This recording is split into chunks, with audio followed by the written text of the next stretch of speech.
Agora, o motivo de a viabilidade, eu sei que você já tinha se prontificado em tentar fazer montar o plano. Só que nesse intervalo também me pediram o seguinte, se ainda o interesse primeiro é encontrar com o Zema, com você, com o Zema, né, para tocar essas considerações com ele diretamente. Né? Então, muitas vezes acontece você fazer uma reunião, você leva aqui tanto de O problema é falta de pauta, né, doutor Fernando? Porque o senhor imagina, assim, nós não conseguimos extrair dessa conversa preliminar nossa que a gente teve por mensagem, então nenhuma pauta concreta. Não dá para fazer uma reunião com o governador de pauta aberta. Sim. Mas vamos lá para conversar sobre quais são as impressões gerais e tal, porque você imagina, são no estado quase 3.000 associações. Tá. Se todas as associações forem ter pauta aberta com o governador não faz mais nada.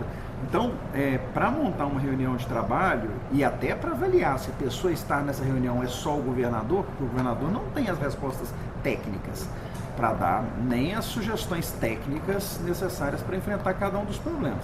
A gente conseguindo montar a pauta do que efetivamente vai ser discutido, a gente consegue entender quem são as pessoas que devem estar junto da reunião e quais são as informações que vão ser discutidas lá, até para ele poder dar um encaminhamento, porque se não tem aquela conversa lá, vira aquela muito bonita para tirar foto, bate a mão nas coisas que não sai, não vira nada aquele assunto, porque a gente já viu vários governos para trás fazerem isso. Aliás, o governo é mestre de fazer isso, né? Faz aquela reunião para fotografia e não consegue tirar nada de útil da reunião. Então, se a gente conseguir estruturar uma pauta, falar, olha, o tema nós vamos discutir o que? É Casa Branca? Pô, se é Casa Branca, antes de qualquer reunião, nós temos que ver como é que está a questão do licenciamento, já judicializou, como já está judicializado. Se tiver mesmo a liminar, não tem nem pauta para reunião, porque a liminar já está dada e a justiça é absolutamente soberana. Não tem na reunião, não tem na liminar. Vamos entender como é que está, o governo já se manifestou lá no sentido de que não vai produzir. Olha, se o governo já se manifestou no sentido de que não vai licenciar enquanto não tiver o pronunciamento do IEF e da Copasa, será que essa é uma pauta? Não, então talvez essa não seja uma pauta. Então não é Casa Branca, talvez a pauta seja... Eu estou só problematizando. Se a gente conseguir desenhar bem a pauta, eu acho que a reunião é viável. Sem a pauta desenhada, a gente até consegue fazer a reunião. Eu só acho que ela vai ser uma reunião simbólica, assim, sem resultado. Sem substância, né? E aí frustra, porque depois a pessoa fala, pô, mas conversamos um monte de coisa lá e não fez nada. Pô, conversou um monte de coisa solta, sem preparação técnica de reunião, não discutiu nada. Né? Não, a nossa intenção é de ter uma pauta. Nós já temos uma pauta. Você sabe perfeitamente que não estão para esse lado agora, mas desde o início nós temos as associações, pelo menos, tem uma pauta direcionada em relação a esses assuntos, da área ambiental, de segurança, etc. Tem essa pauta. E foi entregue ao Zema um documento que também pontua essa questão que está acontecendo hoje também, já lá. Né? Então, talvez por esse motivo a gente pudesse trabalhar em cima disso, junto com a experiência dos técnicos que tem dessa área, que é muito maior que o nosso. Né? Nós vivemos no campo de Belo Horizonte, temos os problemas da região metropolitana, da Serra do Curral, mas eles têm um problema maior, que é a Serra do Varela, Moeda, até etc. Então nós teríamos essas pessoas para trabalhar sobre o quê? Licenciamento, segurança na mineração, o que se pretende é a visão de atividade econômica que pode ser segura, que atende os interesses dos mineiros. Certo? Agora, como fazer isso? Através do Estado. É isso que a gente gostaria de sentar com ele. Agora, você está certo fazer a pauta. A pauta não veio aqui agora. Não, eu estou falando isso mais só para a gente pensar nas participações, porque, por exemplo, para o governo também é complexo. Por que sentar com a associação Coacoaves e não sentar na mesma reunião, a depender da pauta, com as 4 associações da Serra da Moeda? Ou na mesma reunião com as 3 ou 4 associações que decorreram do rompimento em Mariana? Ou com as 2 associações que estão se formando sob Congonhas? Aí talvez você fale, não, Matheus, que nós vamos discutir mineração, mas não vamos discutir não vamos discutir barragem de rejeito. Ok, então o pessoal de Mariana não tem nenhum interesse nisso, eventualmente o de Congonhas também não tem nenhum interesse nisso, porque eles estão discutindo segurança de barragem, não estão discutindo atividade minerária propriamente, eles estão discutindo mais a contenção do problema que já está instalado. Por isso que eu falo, se a gente desenhar a pauta bem, a gente consegue entender quem são os outros partícipes a serem trazidos para essa reunião, e aí o governador consegue organizar uma reunião produtiva. Eu acho que isso é simples, eu tenho certeza que vocês têm essa pauta. Só uma questão da gente olhar essa pauta, vocês mandarem ela para a gente, ou deixarem ela com a gente, a gente conversa no governo, com a Secretaria-Geral, para entender quem o governador acha que deveria estar aí, e a gente tenta organizar isso. Então, não, por parte da Ecoagros mesmo, a gente tem discutido muito a nossa percepção num processo de desconstrução dos mecanismos de controle de dano ambiental e de segurança da sociedade recentemente. Tem três campos que a gente viu em especial, que são especialmente preocupantes, que são a segurança hídrica da região metropolitana. Belo Horizonte tem características, idiosincrasias que tornam aqui um lugar mais inseguro do ponto de vista hídrico, ainda mais nesse momento em que nós perdemos o Paraopeba, que era um potencial, que tinha um potencial grande, um potencial de abastecer até 30% da região metropolitana, tanto que valeu o investimento aí no final do governo passado, já com essa situação financeira caótica, eles ainda aplicaram 150 milhões na construção da extensão da adutora, né? Medida da Copasa, né? A Copasa tem dinheiro, quem não tem é o Estado.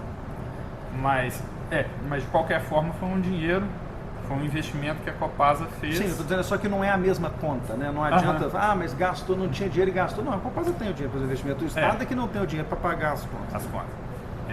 Mas serviu de propaganda para o Estado também, de qualquer forma. O governo petista gosta de fazer propaganda com o dinheiro dos outros, né? O dinheiro é da Copasa, ele faz propaganda como se fosse dele. De qualquer forma, o que a gente tem aqui dentro do campo do município é que nós temos poucos mananciais, extremamente limitados, diferente de outras cidades. A gente é abastecido sempre com água de fora. Né? A gente não tem reservas.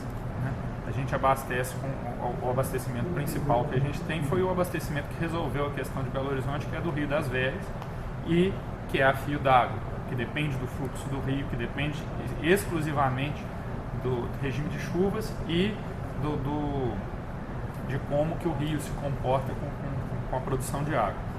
E essa questão do abastecimento hídrico de Belo Horizonte virou uma questão central para a gente, a atividade minerária sempre competindo diretamente pelo uso da água e pela segurança da água. Mais pela segurança do que pelo uso em si. O consumo hídrico da mineração hoje em dia é relativamente baixo.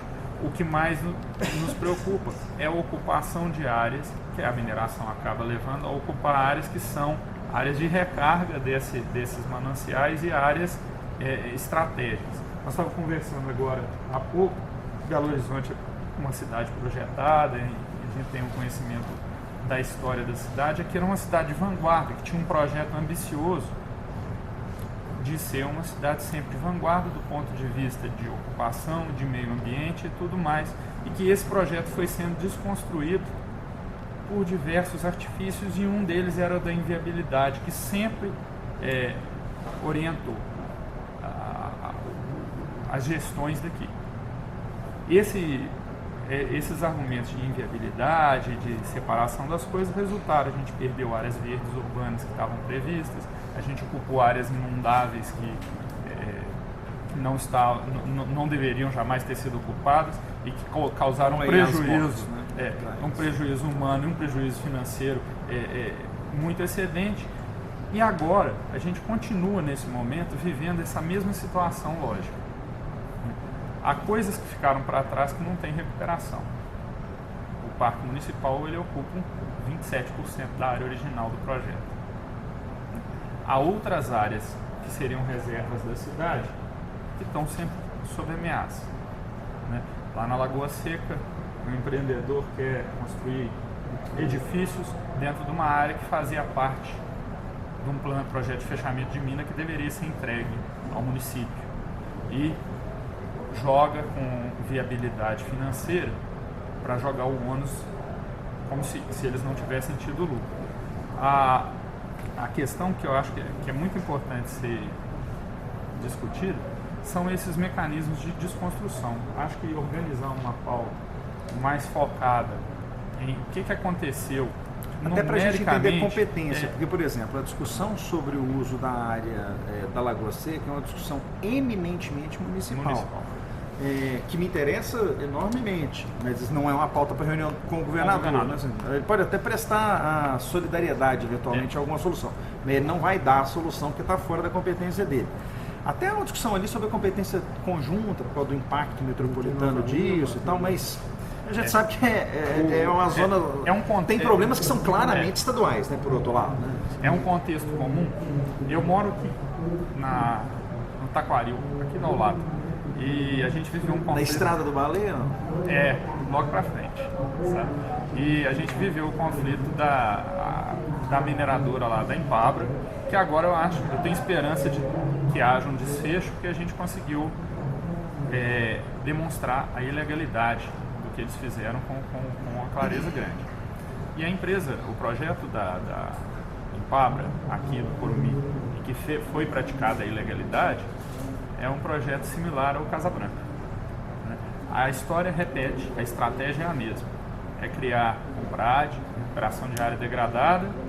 Esse já é um assunto claramente de esfera estadual. E depois transformar esse PRAD, romper com ele, receber a multa do Estado e fechar TACs para falar que eles não conseguem fechar, que eles não conseguem concluir se não estiver minerando. Isso é um modo operante que tem ocorrido na cidade, nós observamos isso pelos contatos com os agentes públicos, agentes privados que também junto com os públicos, na discussão dos grandes temas, como não fazer algo ruim tentando produzir